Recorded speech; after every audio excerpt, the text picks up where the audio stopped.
বোন আপনারা প্রেম প্রীতি যাই করেন, যদি পালিয়ে যাওয়ার ইচ্ছেই থাকে অন্তত এক সপ্তাহ আগে পালিয়ে যান। আজকে রাতে গরু জবাই করা হয়েছে, সেই মুহূর্তে বাবুর্চি ওইদিকে রান্না করতেছে, সেই মুহূর্তে খবর আসছে বাবার ফোনে মেয়ে নাকি বাড়ি থেকে পালিয়ে গেছে।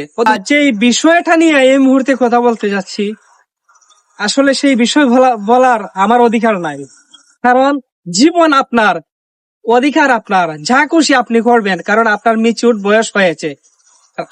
18 বছর বা 21 বছর, ছেলেদের 21 বছরের উপরে হইলেই যেথায় খুশি সেথায় যেতে পারে, যা ইচ্ছা তাই করতে পারে। তারপরেও ভাই মেন্টালিটি বলতে একটা কথা আছে, সমাজ, পাড়া, প্রতিবেশী, ভাই বন্ধু, আত্মীয় স্বজন বলতে একটা কথা আছে। দেখেন, আমাদের হবিগঞ্জে একটি সেন্টারে গরু জবাই করা হয়েছে, আগামীকালকে মেয়ের বিয়ে, আজকে রাতে গরু জবাই করা হয়েছে, সেই মুহূর্তে বাবুর্চি ওইদিকে রান্না করতেছে, সেই মুহূর্তে খবর আসছে বাবার ফোনে মেয়ে নাকি বাড়ি থেকে পালিয়ে গেছে। অথচ সেই মেয়ের আগামীকালকে বিয়ে, সেন্টারে অলরেডি রান্না করা হচ্ছে। এই মুহূর্তে মেয়ের ফ্যামিলির কতটা ভেঙে পড়তে পারে, বা যে বোন পালিয়ে গেছে একবার চিন্তা করলো না যে এই মুহূর্তে আমার ফ্যামিলির কি সিচুয়েশন হবে। পালিয়ে যদি যেতেই হয়, আপনি আরো 4 দিন আগে যাইতেন, 5 দিন আগে যাইতেন, বা 1 সপ্তাহ আগে আগে পালিয়ে যেতেন। যদিও এ কথা বলা আমার ঠিক না, আমি বলবো বোন আপনারা প্রেম প্রীতি যাই করেন, যদি পালিয়ে যাওয়ার ইচ্ছেই থাকে অন্তত 1 সপ্তাহ আগে পালিয়ে যান, 5 থেকে 10 দিন আগে পালিয়ে যান, যেন মা বাবা এই মুহূর্তে সেন্টারে গিয়ে সেন্টার ভাড়া করে সবাইকে দাওয়াত দিয়ে যেই মুহূর্তে আপনারা বরপক্ষে আসবে, কোণে নিয়ে যাবে, সেই মুহূর্তে যদি আপনারা যদি পালিয়ে যান, কি একটা দুই পক্ষের কি একটা অবস্থা হবে। শুধু তাই নয়, আমরা ইদানিং দেখতেছি বিভিন্ন প্রক্রিয়াতে জড়িয়ে যাচ্ছে আমার বোনেরা, এটা তো ঠিক না। অনেক সময় দেখা যায় জামাই দেশে থাকে, বিভিন্ন চাকরি বা বিভিন্ন কিছুতে ব্যস্ত, ওইদিকে মেয়েরা ফোন নিয়ে অন্য অন্য লোকের সাথে চ্যাটিং করতেছে, কথা বলতেছে।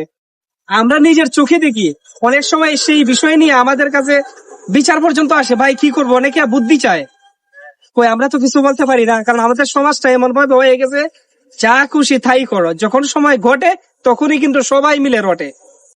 শুধু তাই নয়, তাও আমরা দেখতে পারতেছি ইদানিং মানে সুন্দর সুন্দর মেয়েরা, ভালো ভালো ফ্যামিলির মেয়েরা, বংশবিত্তশালী ফ্যামিলির মেয়েরা ইয়াবা, গাঞ্জা, বা ওই যে আমরা ইদানিং বলি না সাফরি মার্কা ছেলে, ওই ছেলেদের সঙ্গে পালিয়ে যাচ্ছে।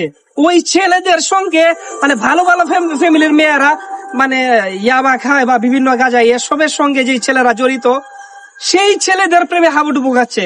কেন বোন, আপনি একবার বিবেককে চিন্তা করে দেখবেন, আমার ফ্যামিলি কোথায়, আমার বাবার স্ট্যাটাস কোথায়, আমি কেন এই ইয়াবা, গাঁজা বা বিভিন্ন মাদক সেবী ছেলেদের সঙ্গে আমি কেন প্রেম প্রীতিতে জড়াবো, কেন পালিয়ে যাব।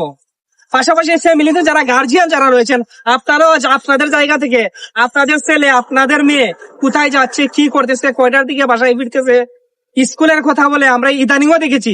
ধরেন খেলার ডোবা, আমার পিছনে হবিগঞ্জ খেলার ডোবা হইতে পারে, কামাইছড়া হয়ে শ্রীমঙ্গল হইতে পারে, মেয়ে বলতেছে মা আমি প্রাইভেটে যাচ্ছি। আপনি ইনস্ট্যান্ট খবর নিবেন যে আসলে আমার মেয়ে প্রাইভেটে গেল কিনা। 2 দিন আগে আমরা দেখেছি প্রাইভেটের কথা বলে একটি মেয়ে খেলার ডোবা গেছে। যাই হোক, এটা অন্য একটা ঘটনা, যদিও বলতে যাচ্ছি না। এইরকম অহরহ ঘটনা আমাদের চোখে পড়তেছে, আমাদের কাছে আসতেছে। যাই হোক, সবাই সবার জায়গা থেকে, নিজের জায়গা থেকে একটু বিবেক দিয়ে চিন্তা করে আপনারা জীবনযাপন করবেন। ভালো থাকেন সবাই, আসসালামু আলাইকুম।